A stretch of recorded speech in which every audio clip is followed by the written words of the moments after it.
Hello friends, welcome to UPSC वाला। This is Sonia Ahuja और आज हम पढ़ने वाले हैं क्लास 11 इकोनॉमिक्स का chapter 6 employment growth informalisation and other aspects.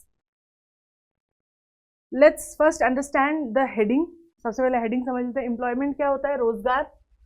आपने आज तक अभी अपन जो इकोनॉमिक्स पढ़ते हैं उसमें आपने एक टर्म सुना होगा, अर्निंग अ लिविंग। क्या होता है अर्निंग अ लिविंग? एक अच्छी जिंदगी जीने के लिए, to lead a good life, you need basic things. वो क्या होती है बेसिक थिंग्स? रोटी कपड़ा मकान। ये कैसे आती हैं? वी गेट इट बाय, हम खरीद सकते हैं बेसिक नीड्स जो हमें चाहिए वो थ्रू मनी, और मनी हम कमाते हैं नौकरी करके, जॉब। तो ये जो जॉब हम करते हैं to earn money so that we can buy basic needs, so that we can lead a good life, इसे अर्निंग अ लिविंग कहा जाता है। And employment is that, employment is job, नौकरी। ग्रोथ हम यहाँ पे जब बात कर रहे हैं, विकास। कमेंट में आप मुझे सबसे पहले बताइए कि what is the difference between the word growth and development.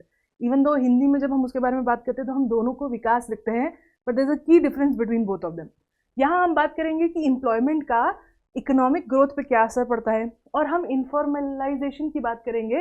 Informalisation is basically कुछ सेट ऑफ रूल्स लॉज होते हैं जिसके तहत लोग काम करते हैं, right?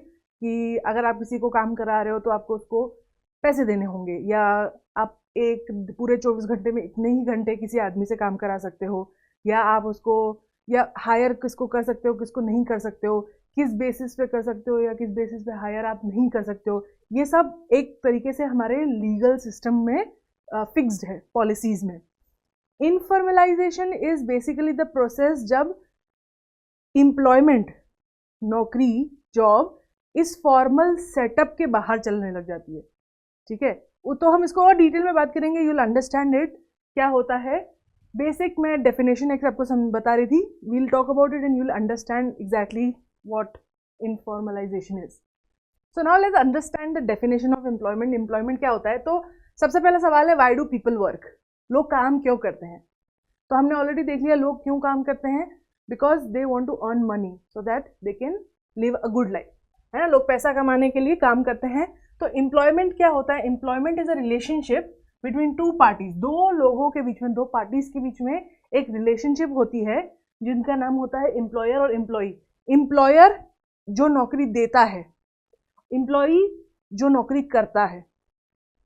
Bond in a contract, एक कॉन्ट्रैक्ट होता है, मतलब कि पहले से फिक्स्ड होता है कि ये काम किया जाएगा, इसके बदले ये पगार दी जाएगी, टू डू समथिंग वैल्यूएबल।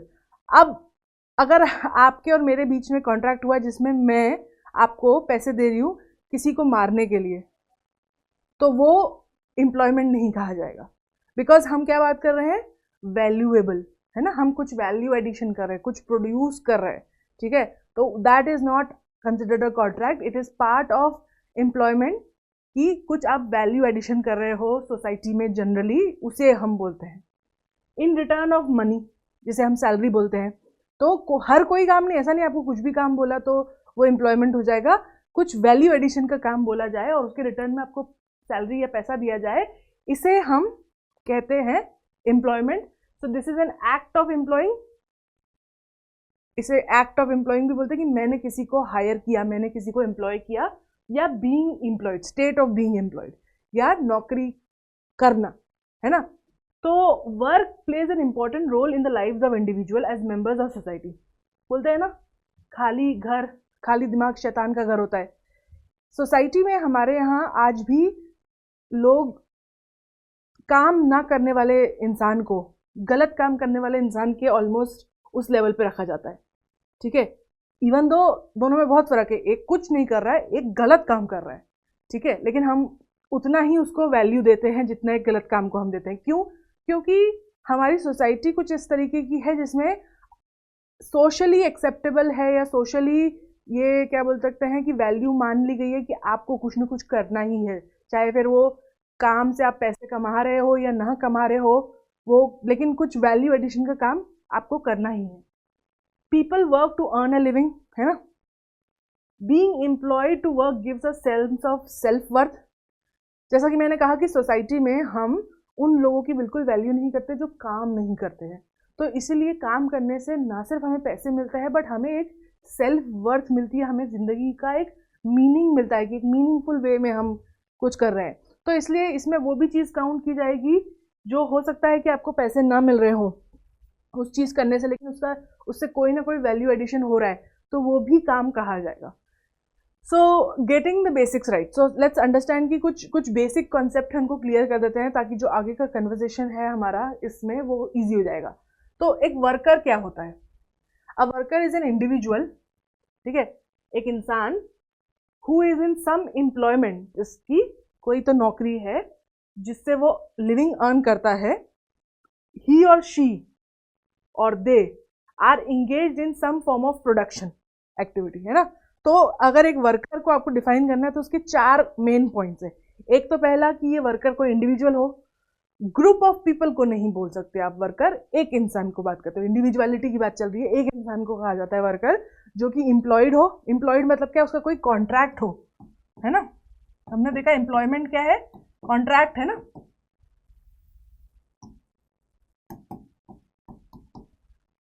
उससे उसको पैसे मिल रहे हो, ठीक है, सैलरी मिल रही हो, कुछ पैसे मिल रहे हो, ठीक है, और वो इंगेज हो किसमें, एक प्रोडक्टिव एक्टिविटी में।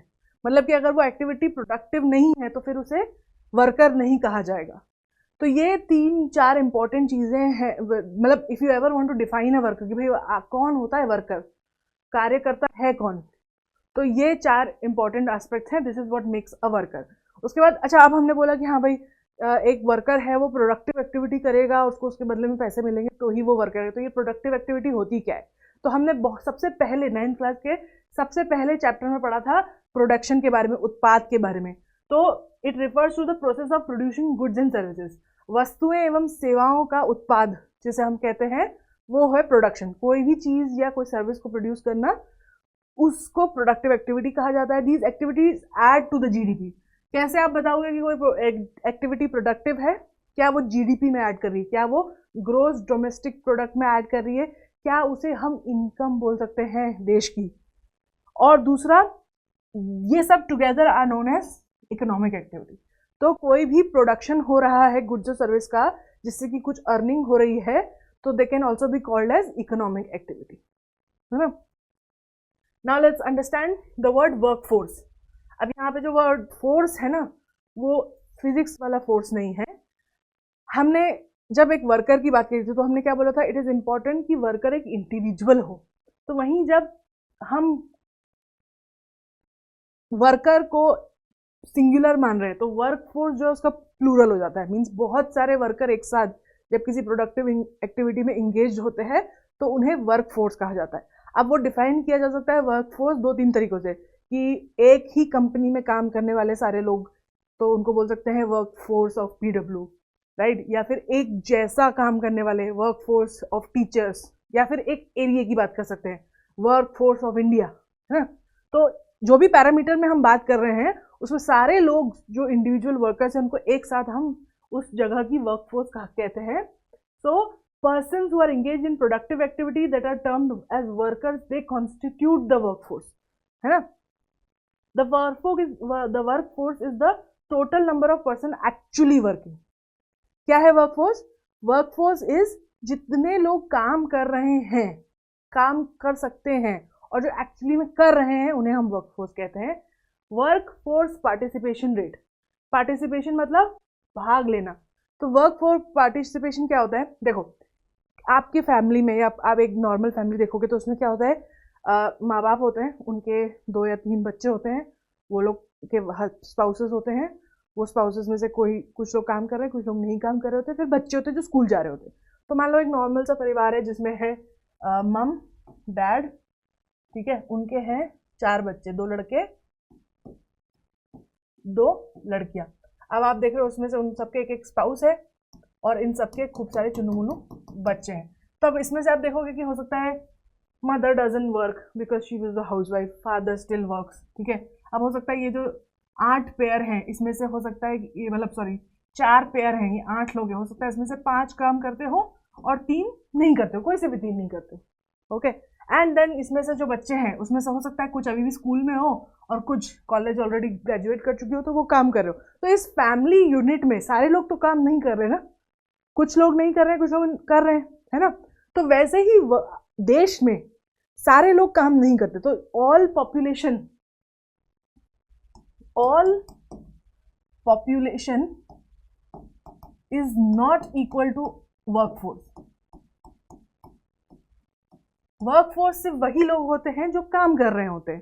तो वर्कफोर्स पार्टिसिपेशन रेशियो क्या होता है कि जो टोटल नंबर ऑफ फैमिली में लोग हैं, मान लो 100 लोग हैं, तो उसमें से जितने काम कर रहे हैं, मान लो 60 काम कर रहे हैं, ये जो रेशियो है this is known as workforce participation rate, है ना। कि एक एवरेज बता रहे हैं कि कितने लोग काम कर रहे हैं, कितनी पॉपुलेशन है और उस पॉपुलेशन में से कितने लोग काम कर रहे हैं।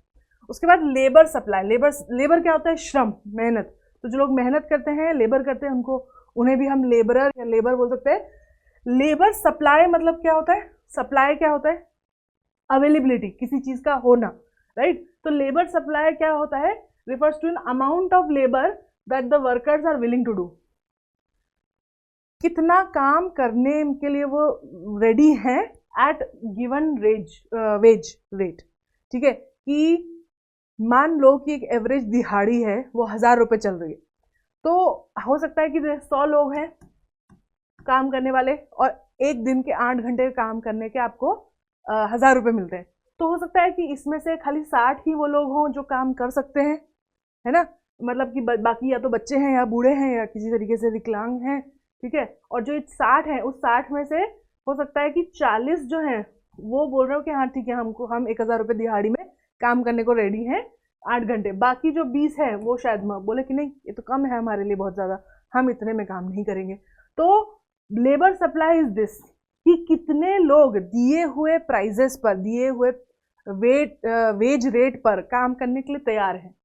And labour force refers to the number of workers who are actually working, who are able to work. मतलब क्या, इसी एग्जाम्पल में देख लो 100 लोग हैं, उसमें से जो 60 हैं वो काम कर सकते हैं, मतलब they are in that position जहां वो फिजिकली एंड मेंटली केपेबल है काम करने के। उसमें से 40 बोल रहे हैं कि मैं काम करने के लिए तैयार हूं जो वेज रेट में। लेकिन इसमें से जो ये जो 60 है ना, they will be called as labour force because these are people who can work, ठीक है। इररिस्पेक्टिव कितना पैसा दे, वेज रेट क्या है, अगर उन्हें काम दिया जाए तो वो, अगर उन्हें जो भी रेट दिया जाए, जो भी उनको एक्सेप्टेबल है, they are ready to work on it. तो इसीलिए बेसिकली ये जो टर्म्स होती है ना, work force, work, labour supply, labour force, ये ना इंटरसेक्टिंग होती है, एक दूसरे के ऊपर ओवरलैप करती है।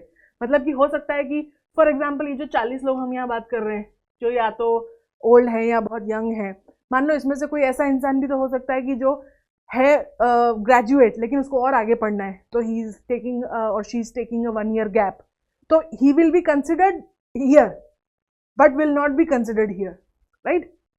बट तो इस तरीके से ये जो टर्म्स होती है ना, ये ओवरलैपिंग होती है। तो हम हर चीज को कैलकुलेट करते हैं कि कितने लोग एक्चुअली काम कर सकते हैं, कितने लोग काम कर रहे हैं, उसमें से कितने लोग विलिंग है करने के लिए, और अगर जरूरत पड़े तो हमारे पास कितने लोग हैं काम करने के लिए। सारे तो हर वक्त कर नहीं रहे होते। तो these are some terms. Now let's understand some facts about employment in India. तो 2017-18 में इंडिया के पास कुल 471 मिलियन स्ट्रॉन्ग वर्कफोर्स थी। Since the majority of people reside in rural areas, the proportion of workforce residing there is also higher.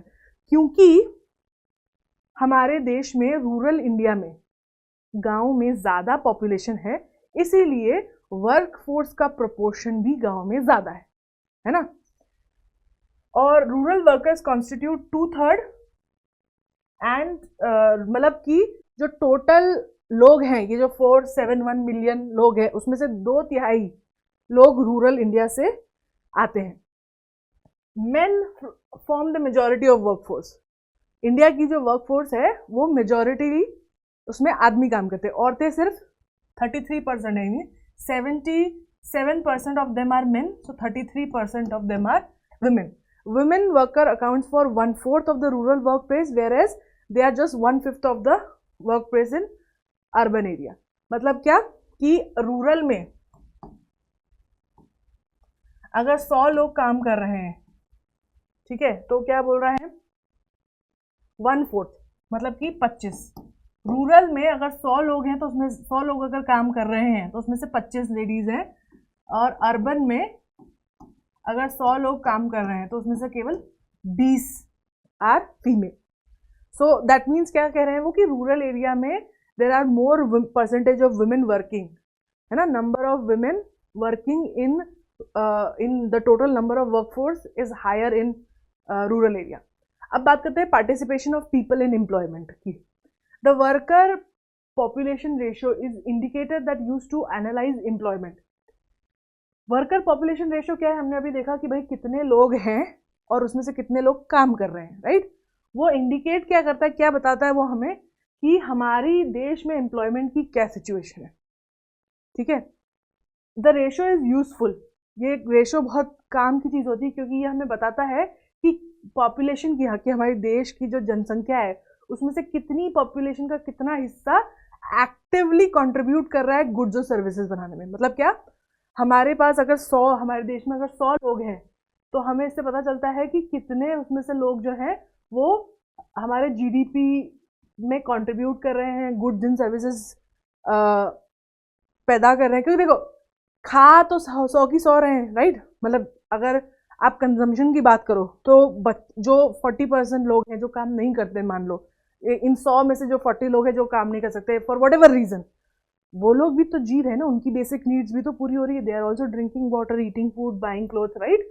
तो उनका खर्चा भी फिर ये 60 लोग उठाते हैं। तो इसीलिए अगर ये पॉपुलेशन बहुत कम होती है तो दिक्कत आ जाती है।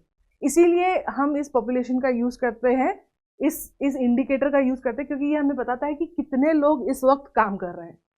Higher the ratio more are people engage. मतलब क्या, अगर ये रेशो हायर है, मान लो आप कर लो दिल्ली बैंगलोर, ठीक है, एग्जाम्पल ले लेते हैं। अगर दिल्ली में मान लो इट्स 72/100 और बैंगलोर में मान लो इट्स 74/100, ठीक है। For every 100 people 72 are working, for every 100 74 are working. तो क्या बोल रहा है कि अगर ये रेशो हाई है तो इसका मतलब है कि ज़्यादा लोग इंगेज है, मतलब बैंगलोर में ज़्यादा लोग एम्प्लॉयड हैं, ज़्यादा इंगेज हैं। वहीं अगर ये लो है तो इसका मतलब है कि high proportion of its population is not involve in direct economic activities, ठीक है। कि अब ये तो दोनों ही हाई हुए है ना, मतलब 72 और 74 दोनों ही काफ़ी हाई हैं। मान लो अब आप दूसरी कोई शहर में चले जाओ, let's say you go to Somalia.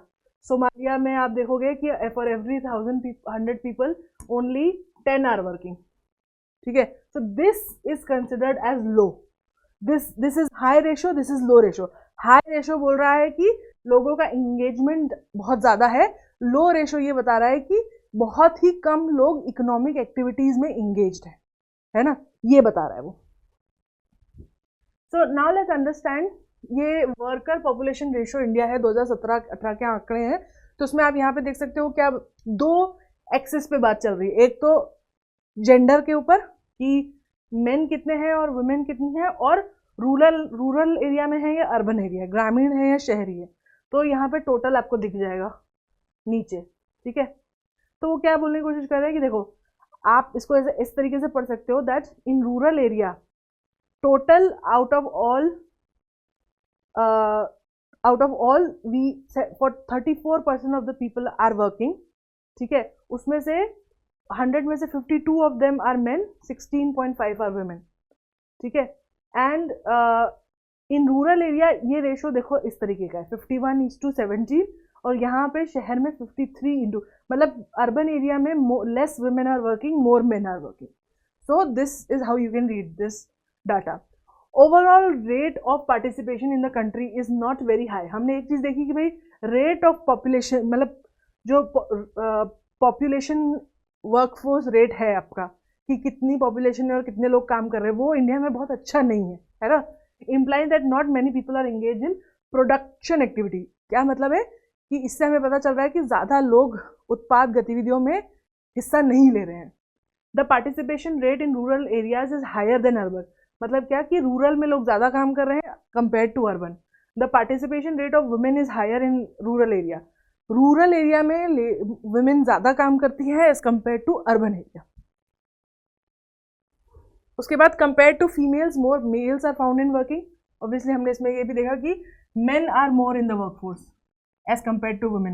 The difference in participation rate is very large in urban areas, मतलब कि for every 100 urban females only about 14 are engaged in some economic activity. ठीक है, जो urban area है वहाँ पे the number of women who are working or engaged in economic, again working और engaged in economic activity में बहुत फर्क होता है। ठीक है, हमने वर्किंग मतलब काम करना, ठीक है, काम तो सब कर रहे हैं, ठीक है। इकोनॉमिक एक्टिविटी में एंगेज होना मतलब कि एम्प्लॉयड होना, काम करना जिससे आपको पैसे मिले, ठीक है, वो भी फॉर्मली नॉट इनफॉर्मली। तो in rural areas for every 100 women 18 participate in the employment market, मतलब कि अच्छा ये एक चीज बिल्कुल क्लियर करने की जरूरत है कि when we are saying here that they are participating, women participating in working areas, तो ये मतलब है कि हम फॉर्मली बात कर रहे हैं ना।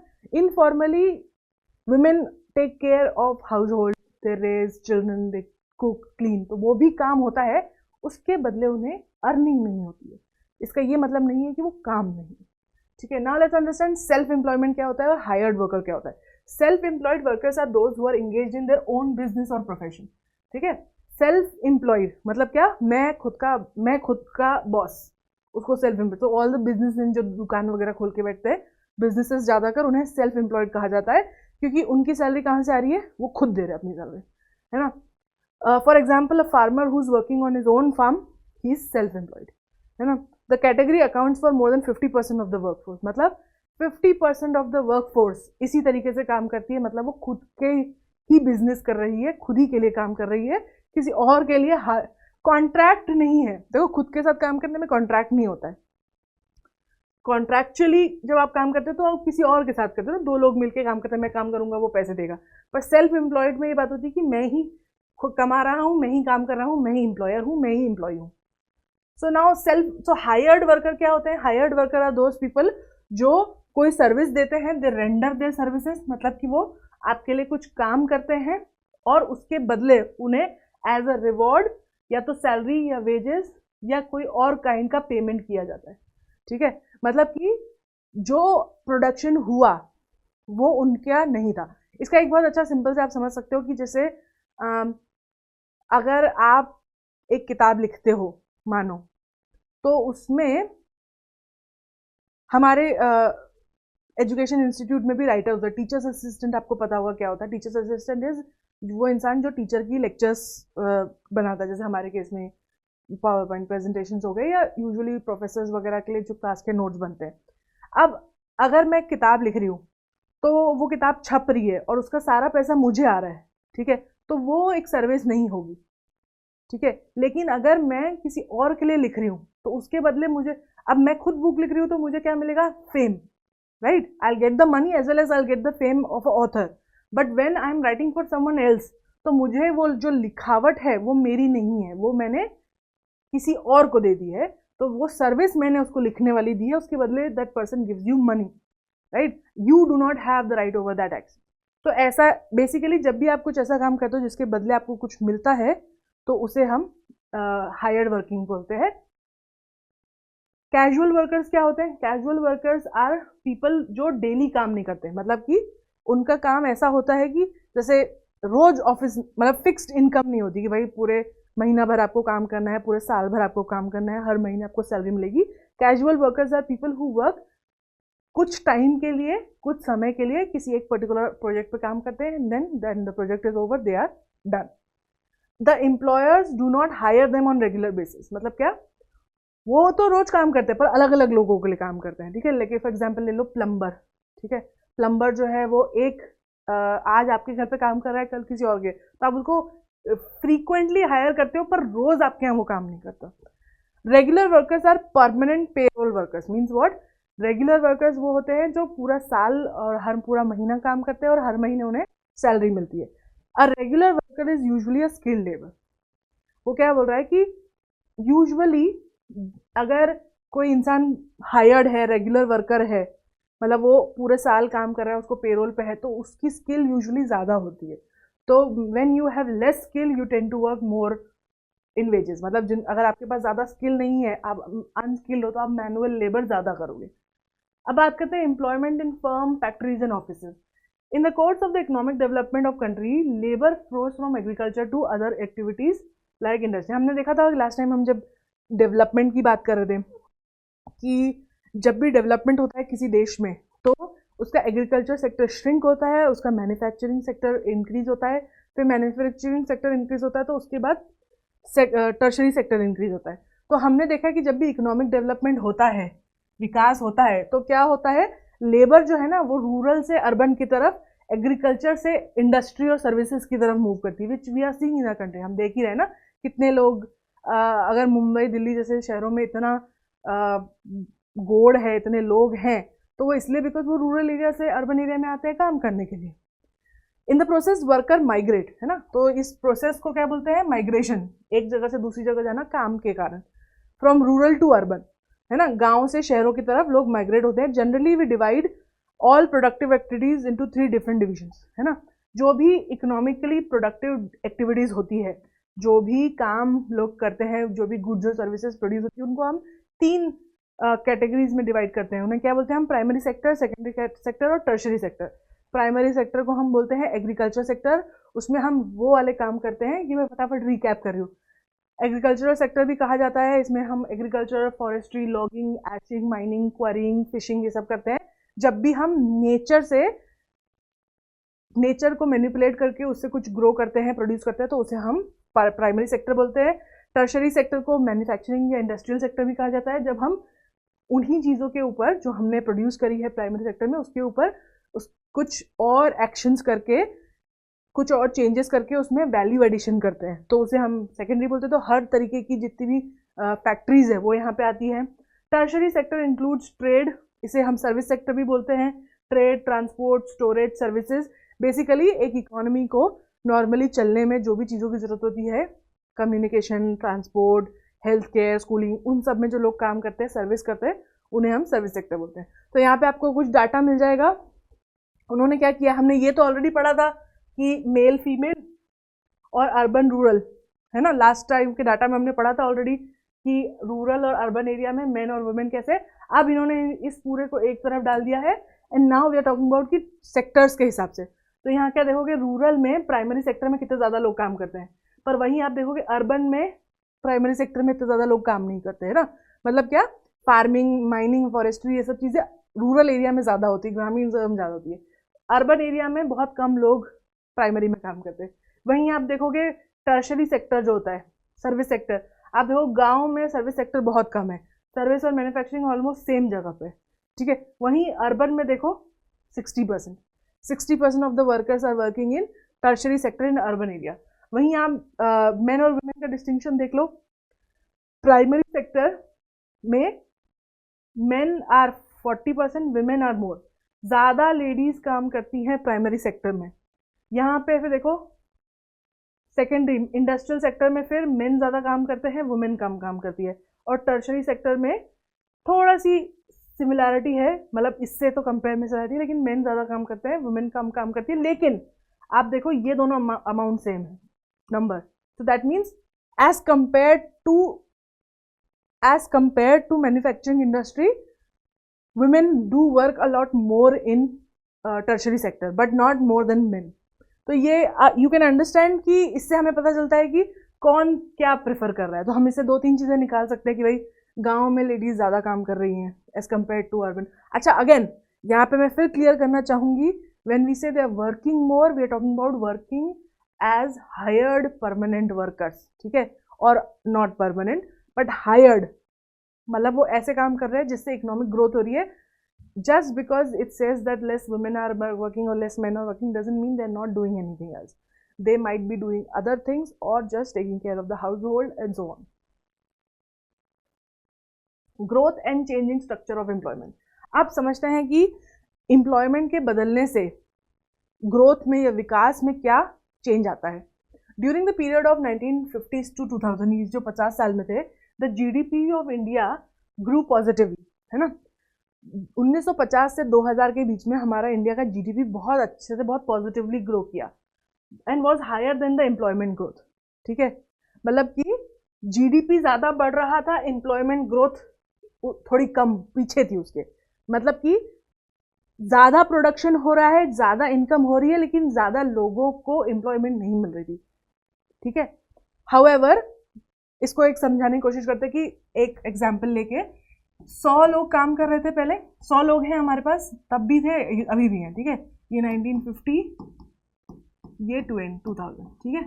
अज्यूम करते कि वर्कफोर्स सेम है, तो 1950s में 100 लोगों में से 60 लोग काम कर रहे थे, अज्यूम कर रहे हैं अगेन, और ये लोग कमा रहे थे 1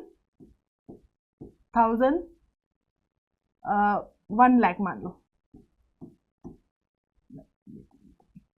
हाँ 10 लाख मान लो।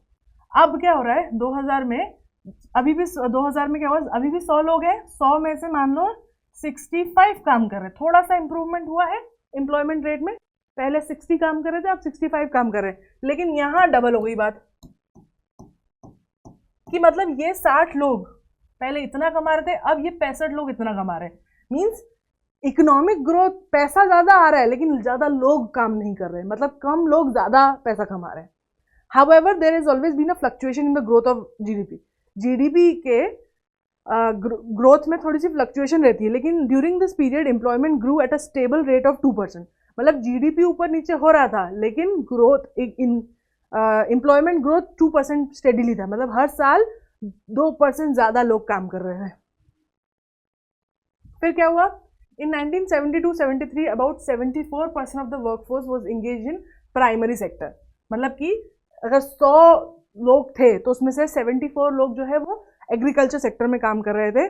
2009-10 के आंकड़ों के हिसाब से वो नीचे आके 53 हो गए थे। मतलब 1972-73 में अगर 100 लोग थे तो उसमें से 74 लोग प्राइमरी सेक्टर में, एग्रीकल्चर सेक्टर में काम कर रहे थे, और वो घट कर 53 हो गया था 2009-2010 में।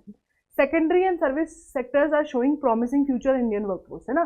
क्योंकि क्या हुआ, जब 1990s में हमने अपने दरवाजे खोले एलपीजी में, तो उसके बाद we saw an increase in the secondary and tertiary sector. जब हमने लिबरलाइजेशन, प्राइवेटाइजेशन और ग्लोबलाइजेशन किया 1990 के बाद, तो हमारा मैन्युफैक्चरिंग, इंडस्ट्रियल सेक्टर और सर्विस सेक्टर जो है, दोनों में प्रॉमिसिंग वर्कफोर्स इंप्रूवमेंट हुआ, मतलब ज़्यादा लोगों को वहाँ पे एम्प्लॉयमेंट मिलने लगी।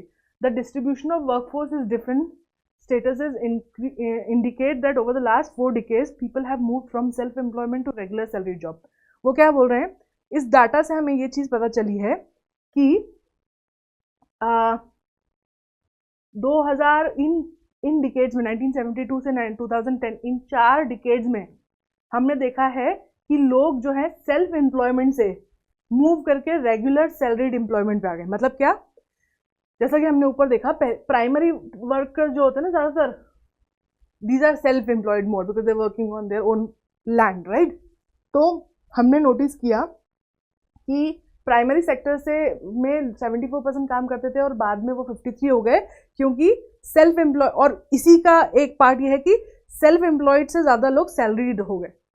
पहले जो बिजनेसेस करते थे या खेती करते थे, उससे ज़्यादा अब लोग सैलरी में काम, सैलरी पे हायर होके एम्प्लॉयमेंट करने लग गए। Yet self employment continues to be major employment. तभी भी, उसके बावजूद भी सेल्फ एम्प्लॉयमेंट अभी भी उतना ही है जितना पहले था। इसका ये मतलब है कि जो लोग पहले काम नहीं कर रहे थे, वो अब जो भी इंप्रूवमेंट अब देख रहे हो रहा है, वो सैलरीड में ही हो रहा है। मतलब जो भी एम्प्लॉयमेंट ग्रोथ हो रही है, वो सैलरीड वर्कर में ज़्यादा हो रही है। The movement of labour from regular worker to casual worker, also known as the process of casualisation of force. Casualisation of force मतलब क्या, ऑफ वर्कफोर्स इज जब लोग रेगुलर काम को कम करने लगते हैं और कैजुअल काम, मतलब कि ऐसा काम जो जिसमें उनको रोज एम्प्लॉयमेंट नहीं होती, रोज सैलरी नहीं होती, वो ज़्यादा करने लगते हैं। So they are moving from regular workers to casual wage workers. हमने रेगुलर और कैजुअल ऑलरेडी पढ़ा था। रेगुलर मतलब क्या, वो लोग जो हर पूरा साल काम करते हैं, हर महीने काम करते हैं, उनको सैलरी मिलती है। कैजुअल वेज वर्कर्स इज जो प्रोजेक्ट टू प्रोजेक्ट काम करते हैं। तो हमने देखा है कि ज़्यादा लोग कैजुअल वर्क कर रहे हैं as compared to regular work, और इस प्रोसेस को बोला जाता है कैजुअलाइजेशन ऑफ वर्कफोर्स। ठीक है। In the late 1990s employment growth started declining. अब हमने देखा कि 1950 के बाद से तो एक मतलब एम्प्लॉयमेंट बढ़ती जा रही थी, लोगों के रोज मतलब कितने लोग काम कर रहे हैं हमारे वर्कफोर्स में वो बढ़ रहा था धीरे धीरे, बट उसके बाद ये एम्प्लॉयमेंट ग्रोथ जो है दे स्टार्टेड डिक्लाइनिंग 1990 के बाद, and reach the level of growth that India had seen in later stages of planning. और उसने क्या देखा कि जब जो एम्प्लॉयमेंट रेट था वो पहले जैसा था 1950s के टाइम जैसा था उसकी तरफ जाने लग गया, मतलब कि ग्रोथ अभी भी हो रही है पॉजिटिव। मतलब क्या हो रहा है, हमने यहाँ पे एग्जाम्पल अभी देखा था कि 100 लोग थे 1950 में और 2000 में, दोनों में। ओहो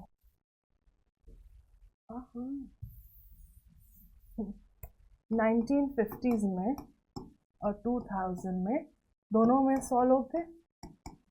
ठीक है, तो अब वो बोल रहे हैं 2010 में हमने क्या नोटिस किया कि यहाँ पे भी 100 लोग थे, यहाँ ये 100 लोग 60 थे, यहाँ पे हो गए 70, यहाँ पे वापस 60 हो गए, और ये जो है ये 1 लाख था पहले, ये 2 लाख हो गया, अब ये 4 लाख हो गया। ये बढ़ता जा रहा है, मतलब कि प्रॉफिट बढ़ता, मतलब जीडीपी बढ़ता जा रहा है, लोगों का प्रोडक्शन इकोनॉमिक एक्टिविटीज में से जो उनका पैसा वो कमा रहे हैं, अर्निंग वो बढ़ती जा रही है, लेकिन जो एम्प्लॉयमेंट रेट है कि एक परसेंटेज कितने पॉपुलेशन में से कितने लोग काम कर रहे हैं वो घटता जा रहा है।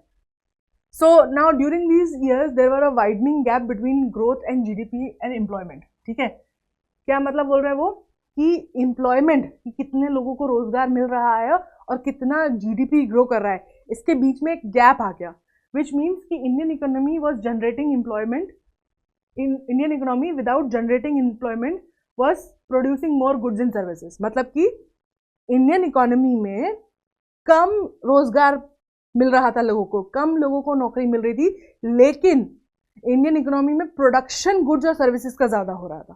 प्रोडक्शन ज्यादा हो रहा है, लोग लेकिन कम अभी भी एम्प्लॉयड है। तो this phenomena is also referred as jobless growth. Okay, jobless growth का क्या मतलब होता है कि देखो, अगर किसी भी इकोनॉमी में हम बोलते हैं कि लोग काम करेंगे तो वो लोग गुड्स एंड सर्विसेज प्रोड्यूस करेंगे, राइट। 2 लोग काम करेंगे तो डबल हो जाएगी, 3 लोग काम करेंगे तो 4 और डबल हो जाएगी, राइट, बढ़ती जाएगी। जितने ज्यादा लोग आप ऐड करते जाओगे वर्कफोर्स में वो उतना ज्यादा प्रोड्यूस करेंगे। बट इमेजिन करो कि पहले भी एक ही आदमी काम कर रहा था और अभी भी एक ही आदमी काम कर रहा है, लेकिन ग्रोथ डबल होती जा रही है हर साल। तो नया कोई रोजगार नहीं मिल रहा है किसी को, नया नौकरी किसी को नहीं मिल रहा है। जो पहले भी 100 में से 50 लोग काम करते हैं, आज भी वो 100 में से 50 ही लोग काम कर रहे हैं, लेकिन प्रोडक्शन होते जा रहा है। और इस फिनोमिना को हम बोलते हैं jobless growth. Distribution of workforce by industrial sector shows a substantial shift from farm work to non farm work. एक और शिफ्ट उन्होंने देखा है कि जो शिफ्ट मतलब क्या कि उन्होंने नंबरों से नोटिस किया कि पहले लोग फार्म एक्टिविटीज ज्यादा करते थे, और हम देख रहे हैं कि बाद में वो नॉन फार्म एक्टिविटीज मतलब क्या, फार्म एक्टिविटीज मतलब agriculture, animal husbandry, anything that is related to farming और ग्रोइंग फूड, उसे हम फार्म एक्टिविटीज बोलते हैं। तो हमने देखा है कि हमें वर्कर जो इंडस्ट्रियल सेक्टर है, वर्कफोर्स का डिस्ट्रीब्यूशन हमें ये भी बता रहा है कि लोग अब ज्यादा शिफ्ट हो रहे हैं नॉन फार्म एक्टिविटीज की तरफ, मतलब एग्रीकल्चर में इतना ग्रोथ नहीं है। Development planning in India is always focused on providing decent living. अब इसके साथ प्रॉब्लम क्या है, देखो इंडिया अमीर तो होता जा रहा है, हमारी जीडीपी बढ़ रही है, स्टैंडर्ड ऑफ लिविंग बढ़ता जा रहा है, गुड्स और प्रोडक्ट्स और सर्विसेज हम ज़्यादा प्रोड्यूस कर पा रहे हैं, लेकिन लोगों को जॉब नहीं मिल रही है। इसका क्या असर होगा, हमने देखा लोग जॉब करते क्यों हैं, why do people work, to earn a living, है ना, पैसा कमाने के लिए काम करते ताकि उन पैसों से वो अपनी इंपॉर्टेंट चीज़ें ले सके जिनकी उनकी ज़रूरत है। अब अगर इनकम बढ़ती जा रही है लेकिन लोगों को और नौकरी नहीं मिल रही है, तो इसका ये मतलब है कि लोग अपनी डिसेंट लिविंग नहीं कमा पाएंगे। It was thought that the industrialization strategy would bring surplus workers from agriculture to industry. ऐसा सोचा गया था, जैसे जब भी किसी और कंट्री का इम्प्रूव हुआ, इकोनॉमिक डेवलपमेंट हुआ, जैसे ब्रिटेन का या फिर यूरोपियन कंट्री का, तो उन्होंने क्या देखा कि भाई पहले ज़्यादातर लोग एग्रीकल्चर में काम करते थे, फार्मिंग करते थे, फिर जैसे इंडस्ट्रीज बढ़ी तो ज़्यादातर लोग शिफ्ट हो गए इंडस्ट्रियल सेक्टर में काम करने लग गए। तो हमने ऐसा सोचा कि शायद हमारे साथ भी यही होगा कि जब हमारा मैन्युफैक्चरिंग सेक्टर स्ट्रांग हो जाएगा तो जो सरप्लस लेबर है, मतलब कि जो वर्क, जैसे हमने देखा कि रूरल एरिया में वर्कर्स ज़्यादा हैं क्योंकि वहाँ पॉपुलेशन ज़्यादा है, तो हमने सोचा था कि ऐसा होगा कि रूरल एरिया से वर्कर्स जो है वो एग्रीकल्चर से जाके इंडस्ट्री में शिफ्ट हो जाएंगे। But over the years the quality of employment have been deteriorating. लेकिन हम क्या देख रहे हैं कि ये होने के बजाय हमारी जो क्वालिटी होती है ना, क्वालिटी ऑफ एम्प्लॉयमेंट मतलब क्या होता है कि आप जो नौकरी कर रहे हैं उसमें आपको किस तरीके का काम आप कर रहे हैं, उसमें आपको कितने पैसे मिल रहे हैं और उससे आप कितनी वैल्यू एडिशन कर रहे हो, कितना प्रोडक्शन कर रहे हो, ये तीनों चीज़ों को मिला के हम बोल सकते हैं एक जॉब की वैल्यू होती है। तो वो क्या बोल रहे हैं कि हमने सोचा था कि लोग जो सरप्लस लेबर है फ्रॉम अर्बन रूरल एरिया, गांव से जो एक्सेस में जो लेबर है वो इंडस्ट्रियल सेक्टर की तरफ मूव करेगी, माइग्रेशन होगा और उनकी एम्प्लॉयमेंट की क्वालिटी बढ़ेगी। लेकिन हमने उल्टा देखा कि उनकी एम्प्लॉयमेंट की क्वालिटी डिटोरिएट हो रही थी, मतलब कि वो पहले जैसा काम कर रहे थे गांव में उससे ज़्यादा दिक्कतों में काम करने लग गए। So a small section of Indian workforce was getting regular income. जो टोटल वर्कफोर्स थी इंडिया की, उसमें से कुछ छोटा ही एक हिस्सा था, एक स्मॉल सेक्शन ही था जिनको हर महीने सैलरी पे वो काम कर रहे थे, मतलब रेगुलर उनको इनकम मिलती थी। The government thought its labour laws would enable them to protect rights of various ways. Government ने सोचा कि उन्होंने जो इतने बढ़िया लेबर लॉज बनाए हैं उससे क्या होगा कि वो जो वर्कर्स हैं, जो काम करने वाले लोग हैं, उनको प्रोटेक्ट करेगी, उनके राइट्स को।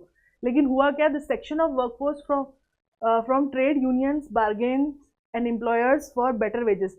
और बेसिकली जब इंडियन गवर्नमेंट ने अलाउ किया, मतलब ऐसे लॉज बनाए जिसमें वो अलाउ करती है लोगों को कि वर्कर्स यूनियनाइज कर सके, मतलब कि वो एक साथ आके डिमांड कर सके अपने एम्प्लॉयर से कि हमें ये चाहिए, ठीक है। तो जब उन्होंने ये सब लॉज बनाए सोच के, तो उन्होंने लगा कि लोग जो काम करते हैं वो एक साथ आएंगे, एम्प्लॉयज सारे, और वो लोग मिलकर ट्रेड यूनियंस बनाएंगे, बार्गेन करेंगे और अपने एम्प्लॉयर से और सोशल सिक्योरिटी लेंगे और अच्छे वेजेस लेंगे, अच्छी वर्किंग कंडीशन लेंगे। लेकिन ये हमें देखने को मिला नहीं। तो this is something that was basically, हमने जो एक्सपेक्ट किया था वो हमारे नंबर्स बता नहीं रहे थे।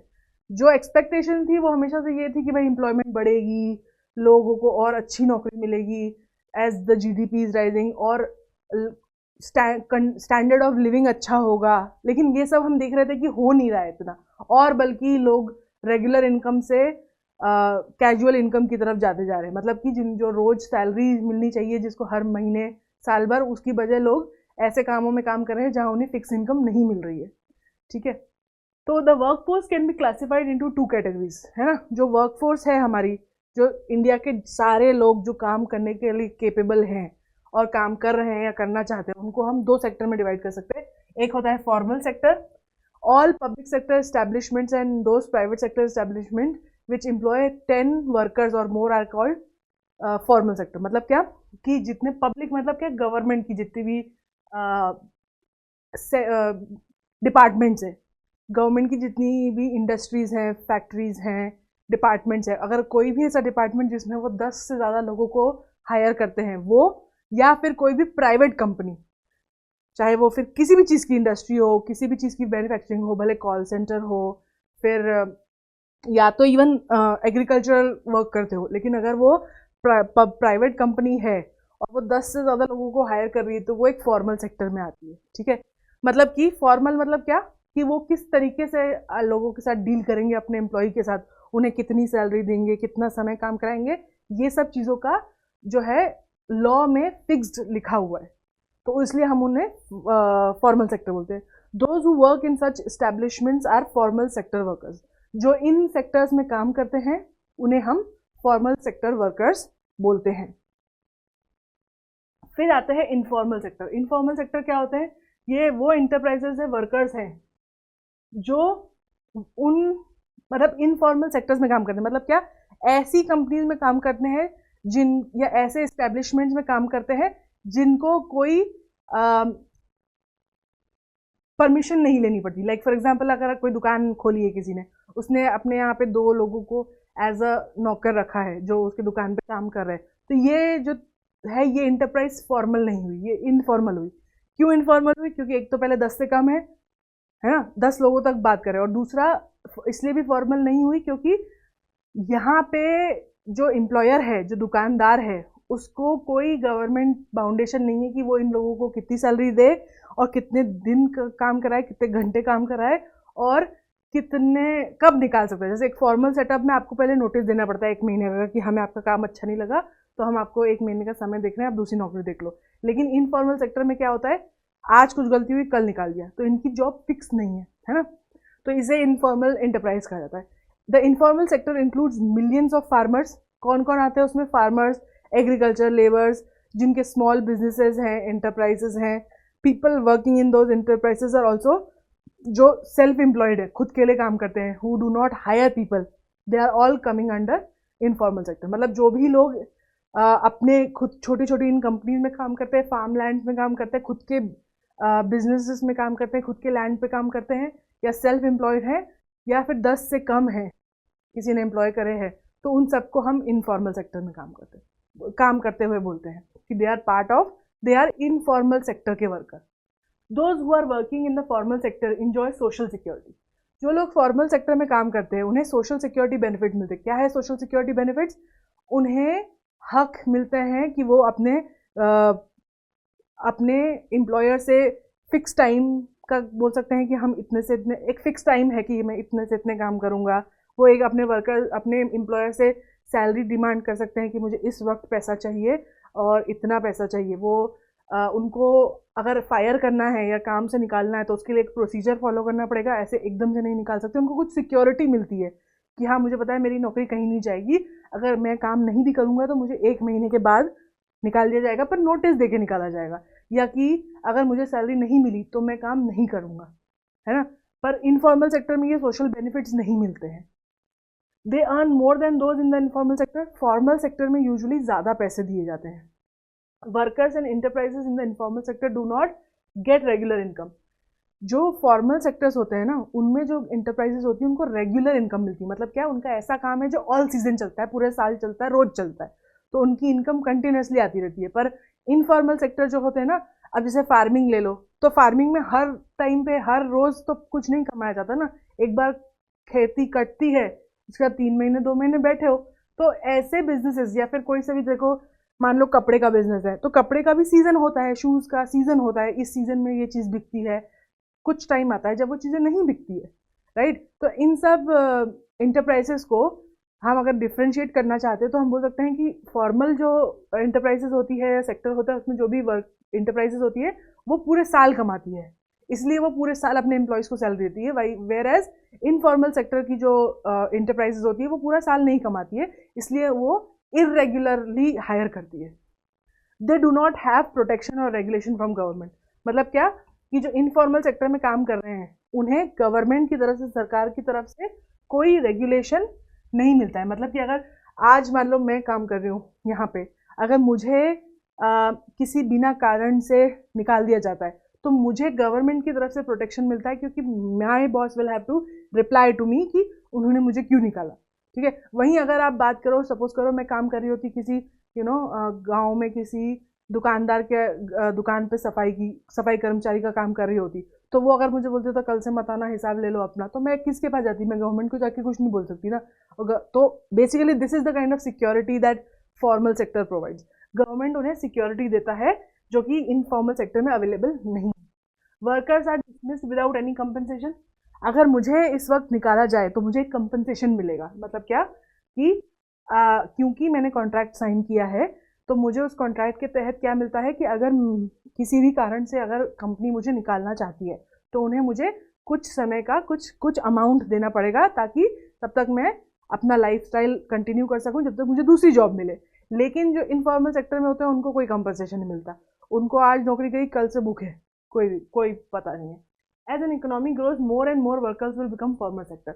ऐसा माना जाता है कि जब भी इकोनॉमिक डेवलपमेंट होता है कंट्री में तो ज़्यादा से ज़्यादा लोग इनफॉर्मल से फॉर्मल की तरफ जाते हैं, ठीक है।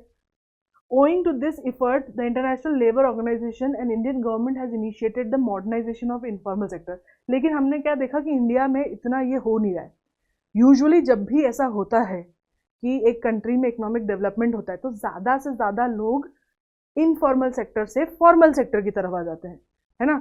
लेकिन हम ये नहीं देख रहे, इसलिए इंटरनेशनल लेबर ऑर्गेनाइजेशन ILO और इंडियन गवर्नमेंट ने मिल के डिसाइड किया है कि अब वो इनफॉर्मल सेक्टर को भी मॉडर्नाइज करेंगे, ठीक है। The informal information relating to employment in the formal sector is collected by the Union Ministry of Labor through employment exchange located in different parts of the country. एक formal sector में कौन लोग कहाँ कितना काम कर रहे हैं, ठीक है, कौन एम्प्लॉयमेंट दे रहा है, किस कंपनी कहाँ पे बेस्ड है, उसमें कितने लोग काम कर रहे हैं, ये सब यूनियन मिनिस्ट्री जो है इस सब का हिसाब रखती है। और कैसे हिसाब रखती है, वो एम्प्लॉयमेंट एक्सचेंज लोकेटेड है कंट्रीज के डिफरेंट एरियाज में, वो ध्यान रखते हैं इस चीज़ का, वो हिसाब रखते हैं इसका। Do you know who is the major employer in the formal sector in India? क्या आप जानते हैं कि इंडिया में फॉर्मल सेक्टर में सबसे मेजर एम्प्लॉयर कौन है?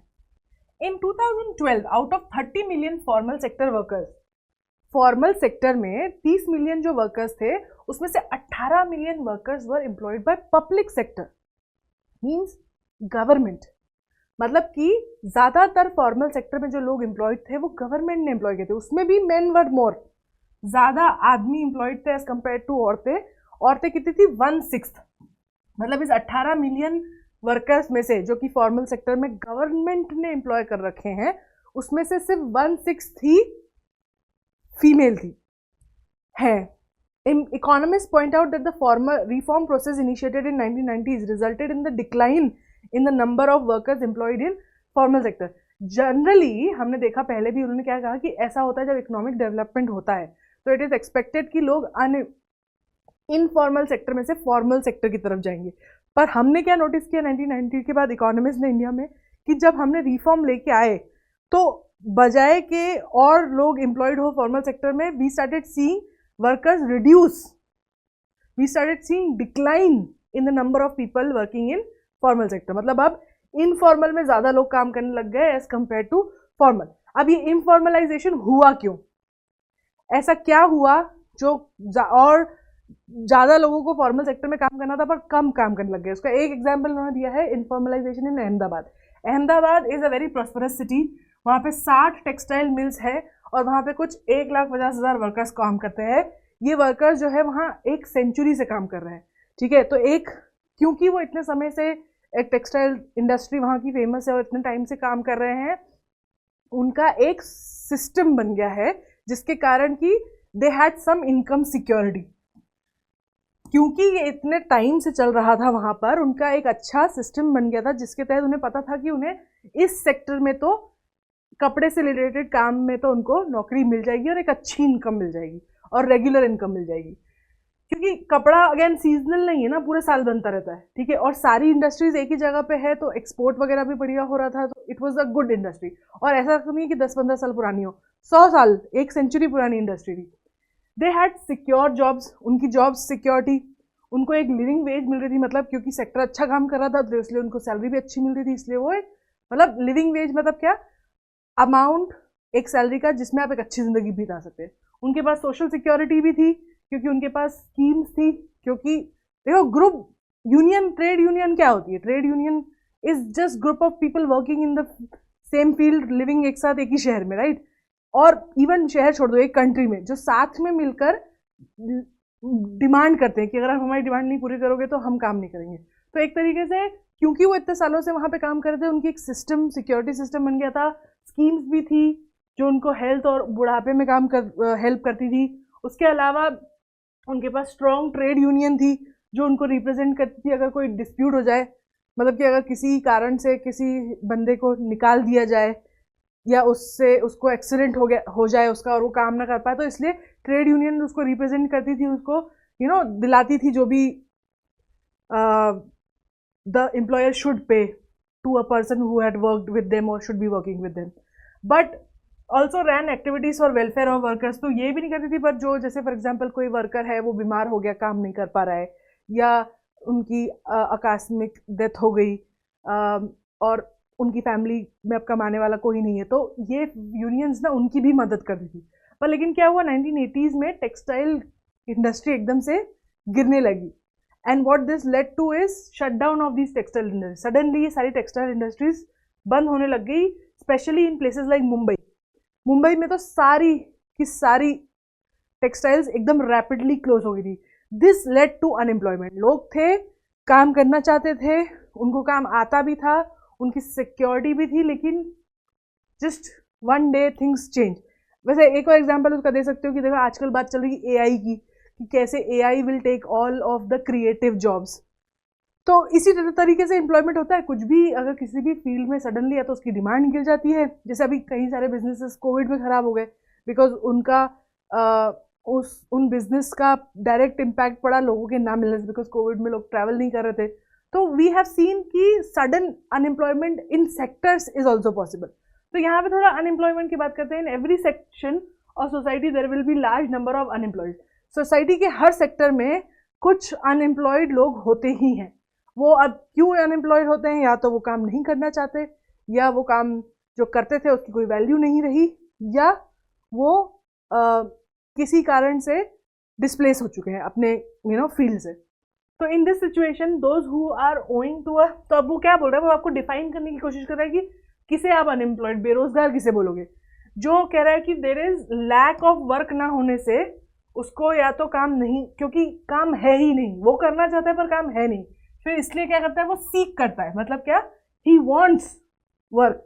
ये जो इंसान है जो बेरोजगार है, वो काम ना होने के कारण काम नहीं कर रहा है, खुद करना चाहता है, वो मांग रहा है काम, इसलिए वो अपने दोस्तों के पास जाता है, एम्प्लॉयमेंट एक्सचेंजेस करता है कि नहीं ये नहीं तो वो कर लो, ठीक है, अपनी रिलेटिव्स के पास जाता है, एप्लीकेशन डालता है प्रोस्पेक्टिव एम्प्लॉयर्स को कि अगर भाई आपको इसकी ज़रूरत हो तो मैं रिलोकेट करके आपके शहर आ जाऊँ, आपकी फैक्ट्री में काम कर लूँ।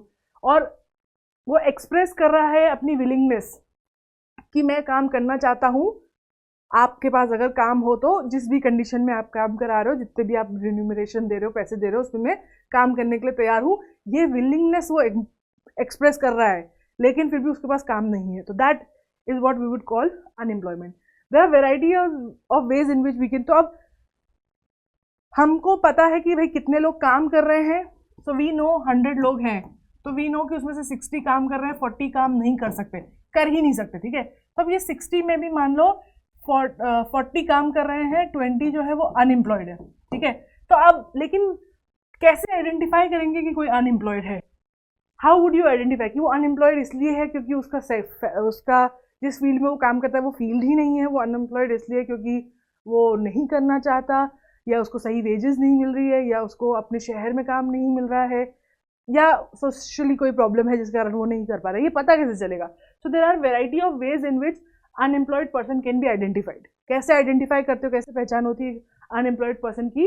इकोनॉमिस्ट का एक तरीका है, one who is not able to get employment even for 1 hour in half a day. Economist ने क्या बोला है भाई, एक जैसे अपने याद है हमने कैलोरीज की बात करी थी जब हम बेसिक इनकम की बात कर रहे थे कि how do you define poor, कैसे आप डिफाइन करते हो कि कोई इंसान पुअर के है या नहीं। तो या तो आप मिनिमम अमाउंट दे दोगे कि भाई अगर वो शहर में इतना कमा रहा है और गांव में इतना कमा रहा है 800 रुपये 1000 रुपये, तो वो पॉवर्टी लाइन के नीचे है या ऊपर है, ठीक है। तो वैसे ही अनएम्प्लॉयमेंट के लिए भी उन्होंने एक लाइन बना दी कि भाई अगर आपको 1 घंटे का भी काम नहीं मिल रहा है आधे दिन में, तो आप अनएम्प्लॉयड माने जाओगे। अगर आप करना चाहते हो और आपको नहीं मिल रहा है, अब वो गिनती कैसे होती है, उसके लिए रिपोर्ट्स निकलती है। इंडिया में 3 रिपोर्ट्स है। Report of census in India, उसमें आता है, फिर NSSO, national sample survey organisation, वो एम्प्लॉयमेंट और अनएम्प्लॉयमेंट सिचुएशन पे सर्वे करती है, उसमें से इन्फॉर्मेशन ले सकते हैं, या directorate general of employment and trading data of registration with employment exchange. ये तीनों तरीके से हमें पता चलता है कि अनएम्प्लॉयमेंट मतलब इकोनॉमिस्ट कैसे पता करते हैं कि कितने अनएम्प्लॉयड है। अब हम टाइप्स ऑफ अनएम्प्लॉयमेंट देखते हैं। देखो रूरल और अर्बन एरिया में अनएम्प्लॉयमेंट अलग अलग टाइप की होती है। तो रूरल एम्प्लॉयमेंट 3 टाइप की है रूरल के अंदर, 3 टाइप की है अर्बन के अंदर। रूरल में पहले बात करते हैं गांव में किस टाइप की होती है। तो ओपन अनएम्प्लॉयमेंट। ओपन अनएम्प्लॉयमेंट मतलब खुली, कि मतलब काम करना चाहते हो, काम है ही नहीं, बैठे, ठीक है। उसके बाद होती है डिस्गाइज अनएम्प्लॉयमेंट। हमने डिस्गाइज अनएम्प्लॉयमेंट ऑलरेडी पढ़ी थी। क्या होता है डिस्गाइज अनएम्प्लॉयमेंट? जब वो काम एक जने से हो सकता है लेकिन 2 जने कर रहे हैं और कोई आउटपुट नहीं आ रहा है एक्स्ट्रा 2 जनों के काम करने से, और वो सैलरी जो है वो 2 जनों में बट जा रही है, तो टेक्निकली 2 लोग काम कर रहे हैं, पर लिटरली वो एक ही जने का काम है। तो अब इसमें से क्या होता है, एपरेंटली तो ऐसा लग रहा है ना कि वो इंसान काम कर रहा है, पर सच में कोई आउटपुट नहीं हो रहा है। मतलब कि जैसे अगर एक फैक्ट्री है, उसमें 100 लोग काम करते हैं, ठीक है, तो वो 1 लाख रुपए कमाती है साल में, महीने में, ठीक है। अब मान लो कि बहुत इकोनॉमिक सिचुएशन हो गई, पर ये फैक्ट्री का काम अभी भी ठीक चल रहा है, तो मान लो अब यहाँ पे 100 की जगह 120 लोग काम कर रहे हैं, लेकिन फिर भी कंपनी 1 लाख रुपए ही कमा रही है, प्रॉफिट उसका 1 लाख रुपए हो रहा है। तो इसका ये मतलब है कि जो पर पर वर्कर जो उसकी आउटपुट है, वो इन 20 लोगों का जीरो हुआ ना, क्योंकि 100 लोग थे तब भी वो उतना ही कमा रहे थे, 120 है तब भी उतना ही कमा रहे थे।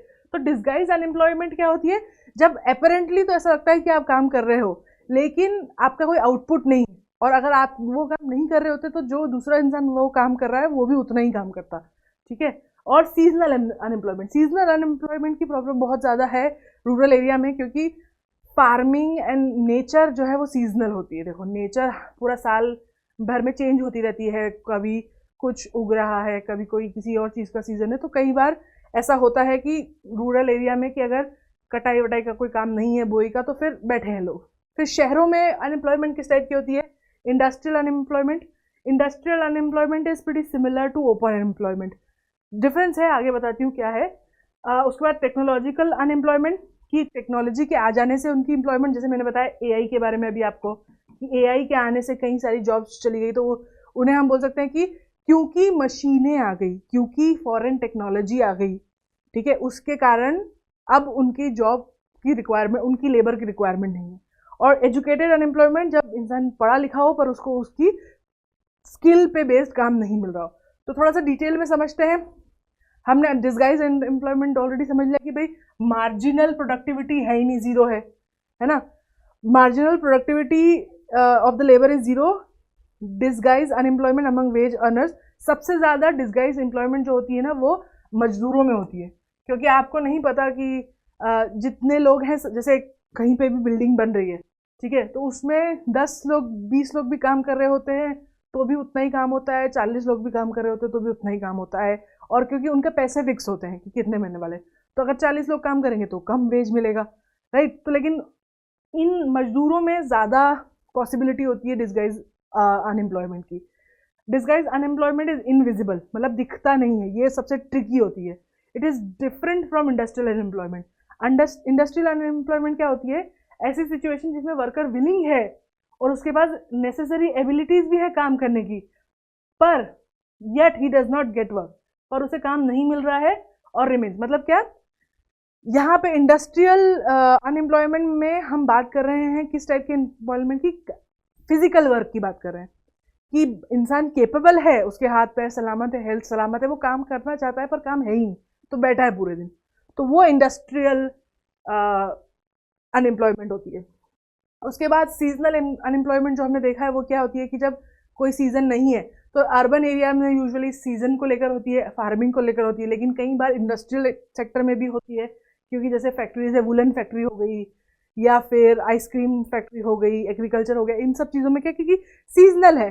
राखी, जैसे आप कोई काम कर रहे हैं, राखी बनाना या दिए बनाना, तो अब वो दो, या होली के रंग बनाना, अब ये तो कुछ कुछ टाइम के लिए होता है ना भाई, होली के पहले 15-20 दिन चलेगा काम, राखी के पहले 10-15 दिन चलेगा काम, दिवाली के पहले 1 महीना काम चलेगा, बाकी दिन, बाकी टाइम क्या, कुछ नहीं। तो जो सीजनल काम होते हैं ना, जो सीजनल अनएम्प्लॉयमेंट होती है, उसमें कुछ सीजन में लोगों को काम मिलता है। पटाखे वाले जो होते हैं ना, पटाखे बनाने वाले, उनका काम भी काफ़ी सीजनल होता है, क्योंकि वी ओनली 4 to 5 पटाखा ऑन दिवाली, राइट। सो एक होता है इंडस्ट्रियल अनएम्प्लॉयमेंट, क्या होती है इसमें, मतलब कि illiterate people who are willing to work in industry mining. तो difference between disguise unemployment and industrial unemployment is, disguise में वो काम कर रहे हैं, उनको कम पैसा मिल रहा है। इंडस्ट्रियल में हम डिफ्रेंशिएट कैसे करते हैं इंडस्ट्रियल और टेक्नोलॉजिकल को, कि टेक्नोलॉजिकल में ये इशू है कि उनको, उनके पास स्किल तो है पर उस स्किल की रिक्वायरमेंट नहीं है, या एजुकेटेड अनएम्प्लॉयमेंट में उनके पास एजुकेशन तो है, पढ़े लिखे हैं, लेकिन फिर भी उस लायक काम नहीं है। इंडस्ट्रियल अनएम्प्लॉयमेंट इज व्हेन ये हम इलिटरेट या कम पढ़े हुए लोगों की, कम स्किल्ड लोगों की बात कर रहे हैं, जो काम करना चाहते हैं इंडस्ट्रीज, माइनिंग, ट्रांसपोर्ट, ट्रेड में, पर वो काम है नहीं। The problem of unemployment in industrial sector has become acute. Industrial sector में अनएम्प्लॉयमेंट बहुत ज़्यादा एक्यूट हो चुकी है, बिकॉज इंक्रीज हो रहा है माइग्रेशन। मतलब क्या, जैसे शहर में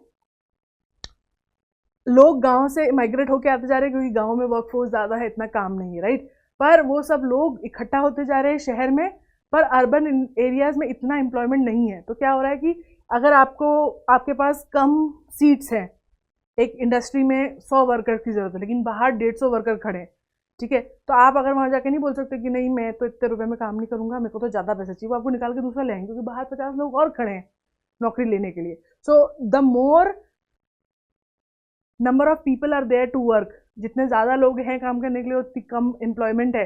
वो क्या करता है, एम्प्लॉयमेंट को और ख़राब बना देता है, क्योंकि अब लोग क्या कर रहे हैं, और कम कम में काम करने के लिए तैयार है, तो उनको लिविंग वेज नहीं मिलती है, सिक्योरिटी नहीं मिलती है। तो एक ये जो इंडस्ट्रियल एम्प्लॉयमेंट है, इसकी बहुत बड़ी दिक्कत है हमारे कंट्री में। उसके अलावा कॉजेज ऑफ एम्प्लॉयमेंट होती क्यों है? Slow economic growth. Economic growth, जितनी हमारे यहाँ जनसंख्या है और जितना हमारे यहाँ काम की ज़रूरत है, चीज़ों की ज़रूरत है, उतनी हमारी इकोनॉमिक ग्रोथ हो नहीं रही है, काफ़ी स्लो हो रही है। इसके कारण दूसरा, इकोनॉमिक ग्रोथ कम है, पॉपुलेशन फटाक से बढ़ती जा रही है, ठीक है। Faulty employment. फॉल्टी एम्प्लॉयमेंट मतलब क्या? Disguise employment. लोग थोड़ा सा जो मतलब क्योंकि नौकरी है नहीं और नौकरी करने वाले बहुत ज़्यादा लोग हैं, इसलिए लोग कुछ भी करने के लिए तैयार है, ठीक है। तो उससे क्या होता है, एम्प्लॉयमेंट तो है लेकिन फॉल्टी एम्प्लॉयमेंट है। Excessive use of foreign technology. जैसे जैसे फॉरेन टेक्नोलॉजी आती जा रही है, वैसे वैसे कम से कम लेबर्स की जरूरत पड़ रही है, इसलिए एम्प्लॉयमेंट कम होता जा रहा है। Lack of financial resources. जितना, क्योंकि लोगों के पास फाइनेंशियल रिसोर्सेज नहीं है, पैसा नहीं है, या पैसा उठाने के लिए जो चाहिए वो नहीं है। फाइनेंशियल रिसोर्सेज मतलब क्या? क्रेडिट नहीं ले सकते या अवेलेबल नहीं है किसी भी कारण से, तो लोग सेल्फ एम्प्लॉय भी नहीं हो पा रहे, है ना।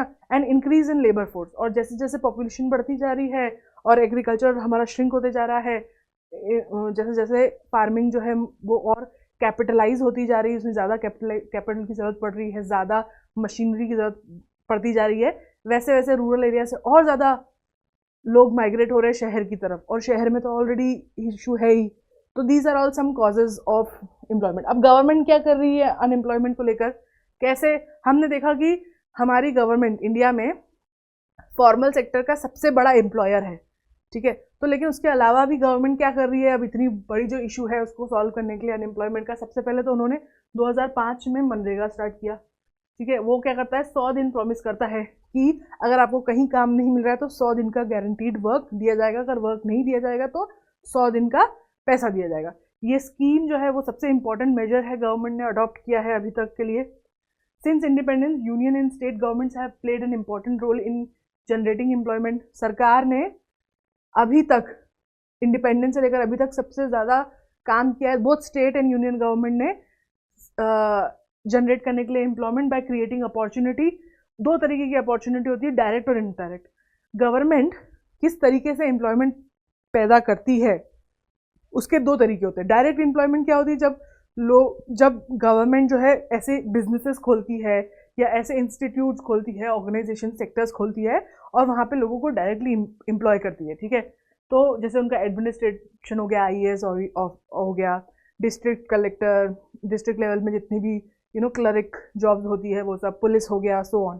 तो एक तो ये हो गया। और फिर उसके अलावा वो जो अगर डायरेक्ट कोई इंडस्ट्री या होटल, जो जैसे एयर इंडिया हो गया जो अभी तक चला रही थी गवर्नमेंट ऑफ इंडिया, तो वो हो गया, होटल चेन हो गई, ट्रांसपोर्ट हो गया, इंडियन पोस्ट, है ना। तो ये सब जो जो इंटरप्राइजेस जो गवर्नमेंट चला रही थी उसमें डायरेक्ट या तो एंट्री देती है गवर्नमेंट, तो ये हो गई डायरेक्ट एम्प्लॉयमेंट। उसके अलावा there something called indirect employment. Indirect employment क्या होती है, देखो, मानो कि आपको ये पता है द स्टैचू ऑफ यूनिटी, तो वो जैसे वो एकदम कोई शहर के पास में नहीं, वो शहर से थोड़ा सा दूर है।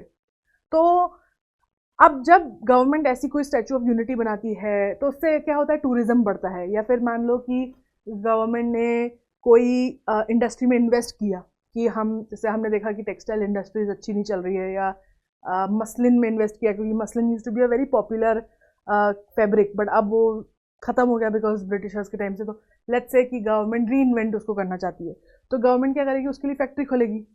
तो क्या होता है कि जब कोई एक सेक्टर काम करता है तो उस सेक्टर के लिंकेजेस होते हैं आगे और पीछे, क्योंकि एक अगर कोई फैक्ट्री है, वो कोई कपड़ा बना रही है, तो कहीं से तो रॉ मटेरियल खरीदेगी, ठीक है, और फिर उसके बाद कहीं तो वो रॉ मटेरियल बेचेगी, और उसके बीच में लोग होंगे ना, कोई कोई कॉटन पिक कर रहा होगा, कोई कॉटन खरीद के कंट्री इसको बेचेगा, तो बेचने वाला हायर करेगा ट्रक को, जो ट्रक ड्राइवर होगा चला के वो कंट्री फैक्ट्री तक कॉटन लेके आएगा। फिर फैक्ट्री में तो डायरेक्ट एम्प्लॉयमेंट गवर्नमेंट कर ही रही है। उसके बाद फैक्ट्री में जैसे मान लो कि अगर कोई एरिया है वहाँ पे बहुत ज़्यादा फैक्ट्रीज गवर्नमेंट ने खोल दी अलग अलग टाइप की, तो वहाँ पे और दूसरी दूसरी चीज़ों की ज़रूरत पड़ेगी, लोगों को हाउसिंग की ज़रूरत पड़ेगी, तो रियल इस्टेट में कंस्ट्रक्शन में एम्प्लॉयमेंट बढ़ेगी। अगर वहाँ पे बहुत ज़्यादा लोग रह रहे हैं तो वहाँ पे ऑटोज टेम्पोज चलेंगे, तो ट्रांसपोर्ट के लिए ज़रूरत पड़ेगी। अगर बहुत बड़ी से मान लो अगर कोई इंडस्ट्री उनकी बहुत बड़ी हो गई, तो उसकी जो नेक्स्ट कनेक्टिंग इंडस्ट्री है, मान लो कि एक उन्होंने कपड़े की फैक्ट्री खोली है, तो उसके बाद जो कपड़ा बेच रहा है जहाँ पे, वहाँ जो कंपनी है जो उसको खरीद रही है, उसे भी अपना बढ़ाना पड़ेगा, राइट। पहले हो सकता है उसका वो कंपनी में सिर्फ 2 लोग काम करते हो, लेकिन अगर गवर्नमेंट ने उनसे उनकी कनेक्टेड फैक्ट्री में इतना पैसा लगाया है, तो वहाँ से आउटपुट बढ़ेगा, तो उन पर भी तो असर पड़ेगा ना। They will also receive more stuff, तो they will have to employ more people, right. तो इनडायरेक्ट एम्प्लॉयमेंट क्या होता है, it is understood that output of goods and services from the government enterprises, जो भी आउटपुट हो रहा है गुड्स और सर्विसेज का गवर्नमेंट इंटरप्राइजेस से, गवर्नमेंट से पब्लिक उससे वो इंक्रीज होता है, तो उसके सराउंडिंग में जो प्राइवेट इंटरप्राइजेस होती है जो इस मटेरियल को रिसीव करती है, उनको भी अपना आउटपुट रेज करना पड़ता है, इसके लिए वो और लोगों को एम्प्लॉय करते हैं। This is an indirect generation of employment opportunity by government, that initiative by the government. मतलब क्या, वो अगर किसी एक सेक्टर को देखती है कि नहीं अच्छा चल रहा है, तो उसमें अपना हाथ डालती हैं, सो दैट अगर गवर्नमेंट के पैसों से वो इंडस्ट्री बढ़ जाएगी तो उससे कनेक्टिव इंडस्ट्रीज और होगी। अब जैसे वो यूनिटी स्टेचू बना है, तो वहाँ हो सकता है वो अब वो शहर उस टाइम पे वहाँ पे इतना ट्रांसपोर्ट वगैरह कुछ नहीं था, लेकिन क्योंकि लोग जाएंगे देखने के लिए उधर स्टेचू को, तो अब वहाँ पे रोड बनेगा, होटल बनेंगे, गाड़ियाँ बनेगी, तो एक तरीके से उसके आसपास दुकानें बनेगी, तो और एम्प्लॉयमेंट, इनडायरेक्ट एम्प्लॉयमेंट हुआ ना। एम्प्लॉयमेंट जनरेशन प्रोग्राम और क्या है, many programs that government implement with the aim of elevating poverty. Poverty कम करने के लिए जो प्रोग्राम गवर्नमेंट चलाती है through employment generation is called employment generation program. मतलब क्या, जब अब हमने देखा इसके पहले के 2 चैप्टर्स में हमने पढ़ा था कि गरीबी एक बहुत बड़ा इश्यूज है इंडिया में, राइट। तो अब गरीबी का इशू सॉल्व करने के लिए गवर्नमेंट क्या करती है, the best way you can solve poverty is to give people something to work. Because लोग, हमने ऐसा देखा है कि लोग हाथ में, अब जैसे बोलते हैं ना, if you teach someone to, if you give someone a fish they will be fed for 1 day, but if you teach them how to fish then they will be fed every day, right. तो अगर government गरीब लोगों की मदद करना चाहती तो उन्हें शॉल और चादर और खाना खिलाने के ज़्यादा बेहतर होगा कि उनका नौकरी दो, क्योंकि अगर उन्हें नौकरी मिल जाएगी तो they will be able to, वो बिजी भी हो जाएंगे, क्राइम्स भी कम होंगे, प्रॉब्लम्स भी कम होगी। एक जना से दूसरा जना लिंक होता है, परिवार जुड़े हुए होते हैं, तो एक परिवार ठीक होगा तो उससे जुड़ा हुआ दूसरा परिवार ठीक होगा, प्लस अगर वो काम करने जाएंगे तो पावर्टी भी उनकी कम होगी। तो इट्स जो प्रोग्राम्स इस पे काम करते हैं ताकि उनकी पावर्टी कम कर सकें, उनको एम्प्लॉयमेंट देके, उन्हें हम एम्प्लॉयमेंट जनरेशन प्रोग्राम्स कहते हैं। These programmes aid at providing not only employment but also services in the area such as. तो ये सिर्फ मतलब कि लोगों को एम्प्लॉय भी कर रहे हैं ऐसा काम करने में जिससे और दूसरी लोगों को फायदा हो रहा है, ठीक है। मतलब क्या, giving them employment in such a way that they are working towards. अब जैसे ये हमने मनरेगा देखा था 100 डेज, तो आपको क्या लगता है इसमें लोग क्या करते होंगे, रोड बनाते होंगे, कुएं खोदते होंगे, राइट, डिफॉरेस्टेशन ठीक करते होंगे, क्लीनिंग करते होंगे, यही तो काम गवर्नमेंट देगी ना। तो ये उनको वैसा ही काम देती है, जैसे आंगनवाड़ी हो गया तो उससे बच्चे और पढ़ेंगे, मतलब बच्चों को एक अच्छी न्यूट्रिशन मिलेगा, या फिर हो सकता है कि वो उनको वो बना दें कि गवर्नमेंट उनको काम दे दे कि भाई आप वैक्सीनेशन का वो करो प्रचार। तो एक तरीके से वो लोगों को एम्प्लॉयमेंट देती है कुछ इस तरीके से कि उससे दूसरे लोगों की गरीबी और प्रॉब्लम सॉल्व हो। तो वो कुछ सेक्टर हैं, जैसे तो प्राइमरी हेल्थ सेंटर हो गया, प्राइमरी एजुकेशन हो गया, रूरल ड्रिंकिंग वाटर हो गया, हैंड पंप खोदना, कुआं बनाना, न्यूट्रिशन हो गया, ठीक है, गवर्नमेंट कई स्कीम्स चलाती है आंगनवाड़ी टाइप्स ही की, जिसमें वो जा जाके लोगों को बताते हैं कि भाई अगर आप प्रेग्नेंट हो तो आपको ये ऐसा खाना चाहिए, वैसा खाना चाहिए, बच्चे को ये देना चाहिए, ये नहीं देना चाहिए, ताकि न्यूट्रिशन प्रॉपर हो सके। Assistance for people to buy income and employment generating assets, ठीक है, जैसे हमने बताया था एसएचजीज, मतलब कि लोगों को हेल्प करना ऐसी ऐसी चीज़ें खरीदने में जिससे और उनकी इनकम बढ़े, मतलब मशीनरी हो गई जैसे। डेवलपमेंट ऑफ कम्युनिटी एसेट्स, ठीक है, कम्युनिटी एसेट्स क्या होते हैं? वो चीज़ें जो सबके लिए ज़रूरी होती है, जैसे हो गया रोड, साफ सफाई, postal services, transport, public transport and so on, ऐसी चीज़ें जो सबके लिए ज़रूरी है, उनका डेवलपमेंट होना। उसके अलावा construction of houses and sanitation, ठीक है, लोगों के लिए जो आपने देखा होगा ना कि कई बार ये आता है कि लोग जो कच्चे घरों में रहते हैं तो उनको हटा के उनको पक्के घर बना के दिए जाते हैं। उसके अलावा आपने वो देखे होंगे बाथरूम्स जो होते हैं, पब्लिक शौचालय, सुलभ शौचालय, वहाँ पे भी वो लोग उनको कॉन्ट्रैक्ट आउट कर देते हैं कि आप यहाँ पे बैठो, बाथरूम को साफ रखो, और जो भी आ रहा है उनसे आप 1 रुपया ले सकते हो। Assistance for construction of housing, ठीक है, उनको हाउस, अब जैसे जहाँ पे ज़्यादातर लोग कच्चे घरों में रह रहे हैं तो वहाँ पे क्या करते हैं, उन्हीं लोगों को जॉब दी जाती है, मतलब दूसरे लोगों को जॉब दी जाती है कि आप यहाँ पे घर बनाओ, और फिर गवर्नमेंट क्या करती है, उस स्कीम से उनको उन लोगों को अलॉट कर देती है जिनके पास घर नहीं है। तो एक तरीके से कुछ लोगों को एम्प्लॉयमेंट मिल गया, दूसरे लोगों को घर भी मिल गया। लेइंग ऑफ रूरल रोड्स, है ना, रूरल एरिया में रोड्स बनाना, क्योंकि यू हैव टू अंडरस्टैंड जहाँ इंसान रह रहा है उसे वही एम्प्लॉयमेंट दी जाती है, ठीक है। तो अब वहाँ से उन्हें शहर तो नहीं लेके आएंगे एम्प्लॉयमेंट देने के लिए 100 दिन की, ठीक है, तो वहीं पे काम कराने के लिए वो क्या करते हैं, मनरेगा जैसी स्कीम में वहीं के कुछ प्रोजेक्ट्स उठा लेते हैं और उन्हीं में उनको नौकरी दे देते हैं, ठीक है। Development of waste lands, degenerated lands, ठीक है, अगर डिफॉरेस्टेशन वगैरह कुछ हो जाता है कोई लैंड का या किसी भी कारण से वो खराब हो जाता है तो उसमें दोबारा उसको टू रिवाइव, उसमें भी कई सारे एम्प्लॉयमेंट्स गवर्नमेंट देती है डायरेक्टली इनडायरेक्टली। अब कंक्लूजन की बात करते हैं। There has been some change in the structure of workforce in India. पहले के कंपैरिजन में इंडिया की जो वर्कफोर्स है, जो लोग हैं, वर्कर्स हैं, जो काम कर रहे हैं सारे, उसमें एक बहुत बड़ा चेंज आया है। Newly emerging jobs are found mostly in service sector. नई जॉब्स सिर्फ सर्विस सेक्टर में मिल रही है, बाकी सेक्टर्स में इतनी नहीं है। The expansion of service sector is being witnessed. हमने एक्सपेक्ट किया था कि मैन्युफैक्चरिंग सेक्टर इंक्रीज होगा, एग्रीकल्चर शिफ्ट होगा, फिर मैन्युफैक्चरिंग सेक्टर के प्रॉफिट से सर्विस सेक्टर इंक्रीज होगा, बट हम देख रहे हैं कि एक वेरी स्ट्रेंज एक्सपांशन हो रहा है सर्विस सेक्टर का, क्योंकि we have the technology, we have created such situation in our country जहाँ लोग दूसरी कंट्रीज के लिए सर्विस सेक्टर में ज़्यादा काम कर रहे हैं अपने देश में। Outsourcing has become a common practice. लोग अब खुद की कंपनी में इन हाउस लोग नहीं रखते, वो आउटसोर्स कर देते काम को, मतलब कि एक कोई इंसान है वो कंपनी खोलेगा, वो सिर्फ एक चीज़ के लिए काम करेगा, जैसे केटरिंग हो गई या फिर लॉयर हो गया, तो वो क्या करेगा, एक ही कंपनी होगी और वो सब लोग अपना अपना काम, जैसे एचआर के आजकल बहुत ऐप्स बन गए, ठीक है, तो कई सारी कंपनीज होती है जिनका बस काम एचआर ही होता है, वो दूसरी दूसरी कंपनी से अपना एचआर का काम आउटसोर्स कर देती हैं और वो मशीन के थ्रू करने लगती हैं। In the latest few decades there has been a rapid growth of GDP.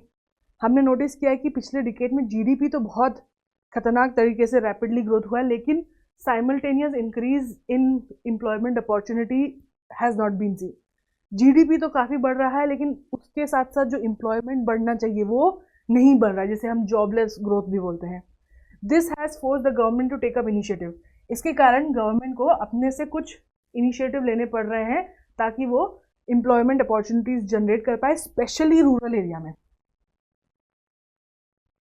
So I hope you have understood in this lecture कि रोज़गार कितना इम्पोर्टेंट होता है और उसका एक देश की इकोनॉमी की ग्रोथ पर क्या इम्पैक्ट पड़ता है, और इसीलिए there are so many organisation constantly working to make sure that we have a number, कितने लोग अनएम्प्लॉयड है, किस तरह का अनएम्प्लॉयमेंट है, और दूसरा काम कर सकें कि हर टाइप के एम्प्लॉयमेंट अनएम्प्लॉयमेंट को फोकस कर सके गवर्नमेंट, डायरेक्टली इनडायरेक्टली उस पर जनरेट कर सके एम्प्लॉयमेंट, एंड ये जो जॉबलेस ग्रोथ हो रही है हमारे देश में उसको कम कर सके।